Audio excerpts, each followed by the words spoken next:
Kalau tadi Anda kembali lagi ke penyesuaian tarif sewa yang akhirnya diputuskan oleh para landlord begitu untuk menghadapi sejumlah tantangan dan oversupply ini. Seberapa besar sih Pak penurunan tarif sewa secara persentase, secara rata-rata kalau di CBD Jakarta sendiri? Apakah sampai mencapai 10% atau lebih? Bisa lebih. Jadi variasi ranging persentase penurunan dari asking rent ke achieve rent, karena memang yang mungkin kalau Mbak Dina nyari kantor gitu, nelpon ke marketing itu kan yang disampaikan asking rent-nya. Nah, antara asking rent sama achieve rent-nya itu tergantung berapa luas yang diperlukan. Itu ranging memang dari 10% bisa sampai 30-an%. Kalau luasnya besar sekali di atas 5.000 ya kan atau 10.000 meter persegi ya mungkin bisa mencapai 30-35% pengurangan.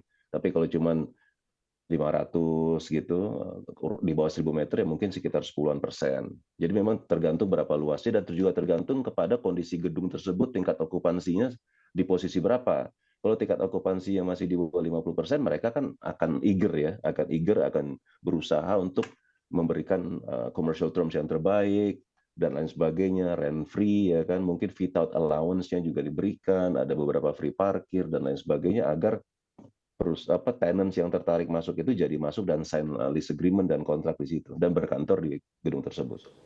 Baik, itu kalau bicara tadi soal oversupply begitu. Kalau kita lihat salah satu tantangan yang lebih spesifik, maraknya PHK begitu Pak, ini kontribusinya lumayan besar juga nggak sih Pak terhadap oversupply-nya perkantoran ini? Ya, ya sangat besar ya karena Sangat besar. Ini menjadi salah satu yang sangat besar justru ya, PHK ini. kan PHK itu kan berarti kan perusahaan mengurangi pegawainya kan. Pada saat sebuah perusahaan sewa kantor itu kan dia udah menghitung kan headcounts dia berapa sekarang, dia butuh berapa luas kan gitu kan dan kemudian dia hitung future headcounts-nya dengan bisnis ekspansi kan gitu ya. Nah, pada saat ternyata yang terjadi adalah sebaliknya, otomatis ruangan kantor dikembalikan kan ke landlord-nya.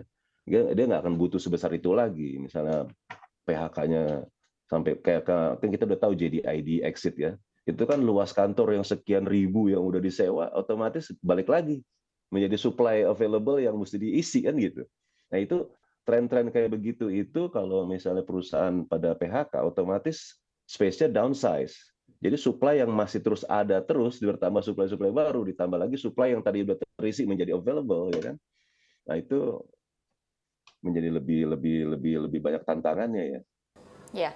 Baik, Pak Bagus, tadi Anda menyebutkan bahwa di tahun 2025 supply di Jakarta sendiri untuk area perkantoran ini akan berhenti dengan supply-nya berhenti lalu demand-nya diharapkan akan naik. Apakah di tahun 2025 ini juga kalau menurut proyeksi Anda kalau bisa dibilang kinerja dari industri perkantoran juga akan langsung membaik atau butuh waktu lebih panjang lagi, Pak Bagus?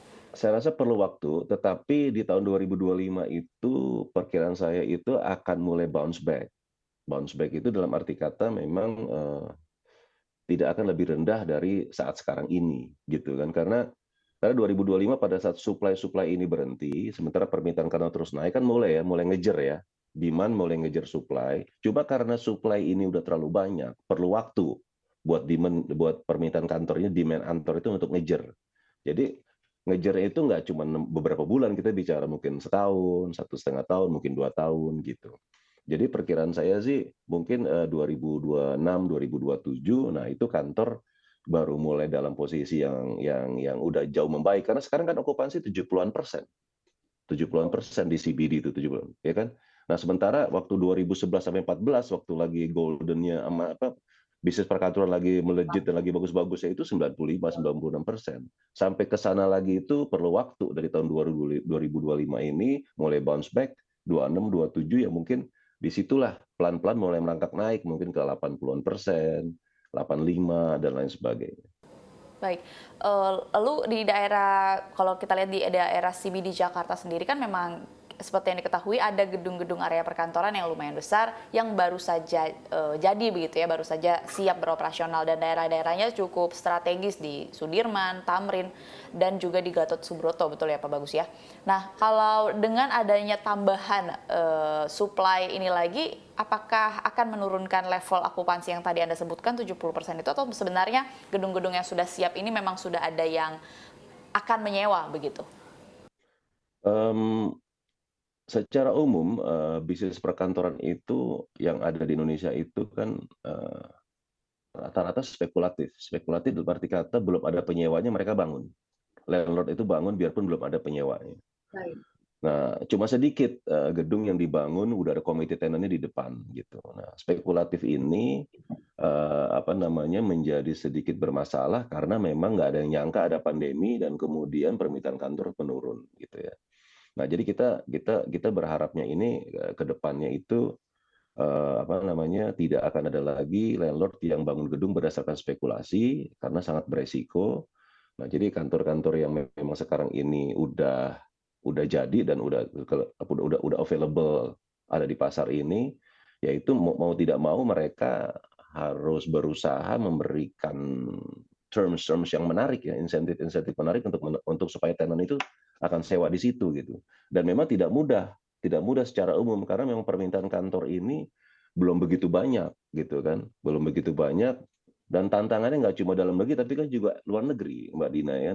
Luar negeri ini juga ketidakpastian global itu menyebabkan beberapa perusahaan stagnan. Stagnan kan artinya apa? Perpanjang sewa, sepanjang sewa gitu. Nah, tapi kembali lagi tadi saya bilang 2022 dan 2023 first quarter ini kita memang merasakan adanya momentum permintaan kantor ini terus membaik gitu dan harapan kita eksekusi pidanya akhirnya terjadi. Itu yang kita harapkan. Nah, tahun 2022 first quarter, second quarter sama third quarter itu terjadi semua tuh eksekusi pindah kantor.